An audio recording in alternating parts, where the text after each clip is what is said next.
Halo, hari ini kita melakukan pengambilan daun imba, pohon imba.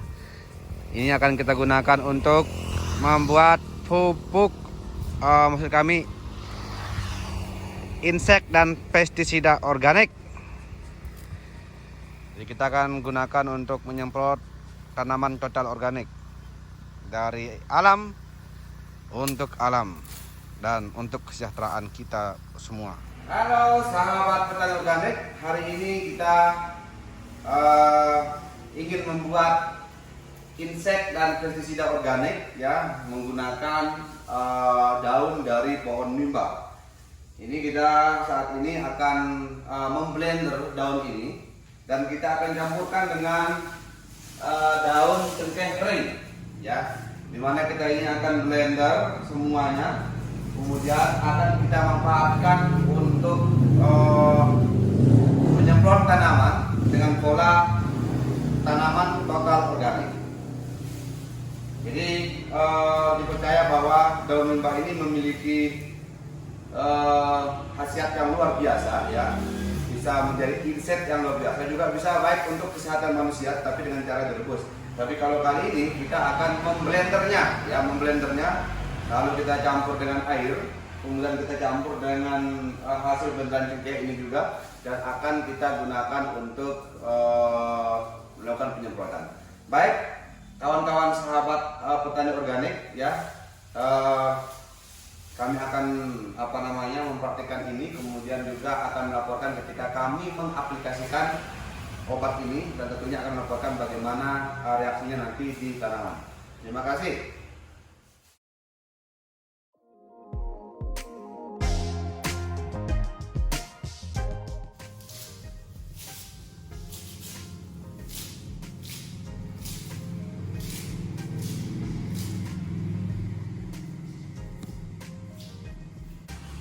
Oke, sahabat petani, kita akan mencoba melakukan blender daun cengkeh kering.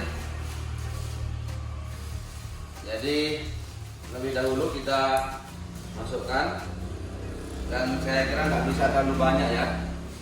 Lalu kita masukkan airnya agar cepat digoyang sama blendernya. Kemudian kita tutup dulu sebelum memulai. Dan kita bismillahirrahmanirrahim. Jadi begini ya, kita akan blender terus sebanyak-banyaknya. Dan kita tambah lagi para sahabat tadi. Sahabat tadi apa gimana kita masukkan? Oke. Jadi ini akan dapat membunuh 133 macam penyakit tanaman ketika dicampurkan dengan daun mimba. Oke. Jadi guys, kita tidak perlu membeli insektisida dan fungisida kimia. Kita cukup menggunakan ini, dan insya Allah hasilnya akan luar biasa. Baik, kita tambah airnya biar lebih lancar lagi, guys.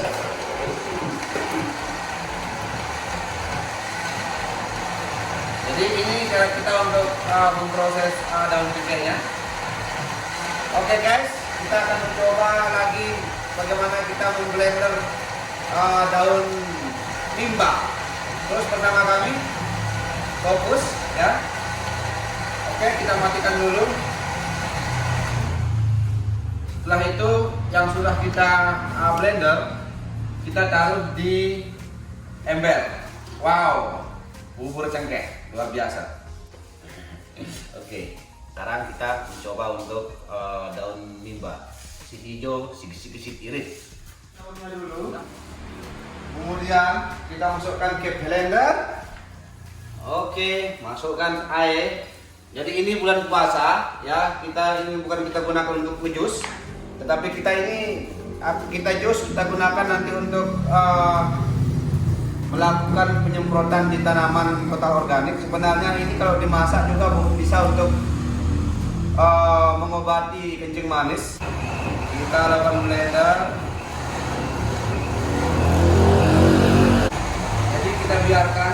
Nanti kita kalau pemakaiannya nanti kita akan melakukan penapasan ya. Biar kotoran atau bukan kotorannya, tetapi yang kita lembut ini tidak masuk, sehingga ketika kita melakukan penyemprotan nanti tidak mengganggu atau menyumpal lubang dari merek produk sendiri. Saya kayaknya sudah seperti jus alpukat ini ya. Kita matikan dulu. Halo bos, ya ini sudah kita campurkan tadi perpaduan antara daun mimba, cengkeh, kemudian daun paitan. Ini kita campur aduk semua.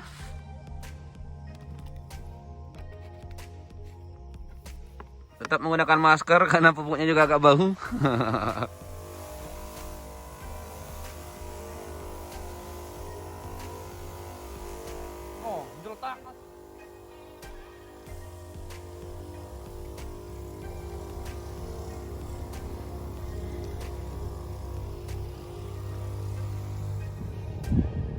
Oke, jadi kita sekarang berada di lahan yang organik ya. Di selama 3 tahun ini kita tidak pernah menggunakan pupuk dan pengobatan kimia, dan selalu menggunakan bahan-bahan organik. Dan kali ini kita melakukan tanaman yang ketiga. Jadi ini dalam rangka berjuang. Perjuangan kami sebagai anak muda Sembalun adalah bagaimana kembali ke zaman dahulu. Bukan kita anti kemajuan ya, tetapi kami berpikir bahwa dahulu kala kakek kami ya ketika bercocok tanam tanpa menggunakan bahan kimia apapun, pupuk, mereka tidak mengenal pupuk, mereka tidak mengenal alat semprotan ya, tetapi mereka hanya menanam bawang putih, kemudian hanya menyiangi rumputnya, tetapi mereka bisa panen dan hasil panennya adalah luar biasa. Bawang putih itu besar-besar ya, bahkan kalau zaman dulu itu orang tidak menghitung berat per kintal atau per ton ya benihnya, tapi orang menghitung biji ya. Satu orang memiliki 1000 biji itu luar biasa karena umbinya luar biasa besar-besar. Tetapi pertanyaannya adalah kenapa ketika sekarang serba modern ya, ketika kita melakukan bercocok tanam harus menggunakan pupuk dan pengobatan kimia? Jawabannya adalah karena kita sudah ketergantungan.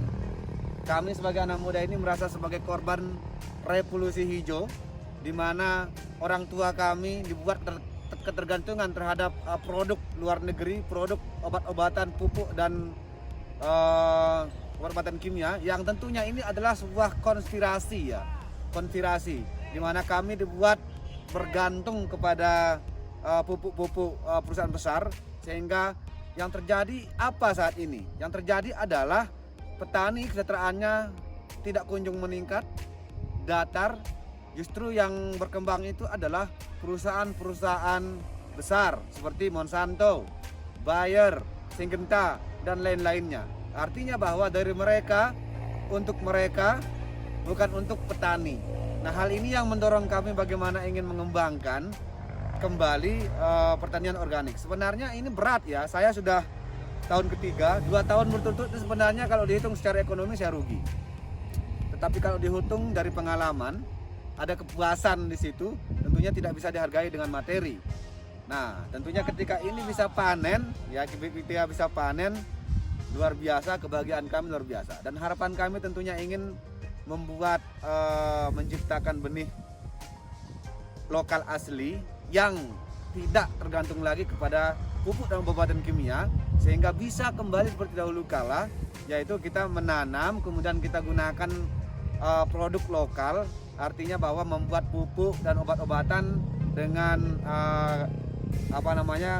tanaman alam yang ada di sekitar kita, sehingga kita bisa sustain, kita bisa bertahan, kita tidak akan terpengaruh dengan berapapun harga pupuk-pupuk tersebut. Kenapa? Karena sekarang dolar naik ya, alasannya bahan-bahan kimia juga naik, sehingga pupuk-pupuk ini juga dan obat ini juga naik, sehingga siapa yang rugi? Yang rugi dan yang menderita itu adalah petani itu sendiri.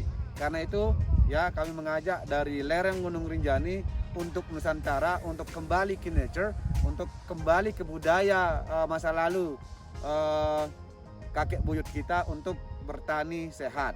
Oke, salam organik, merdeka!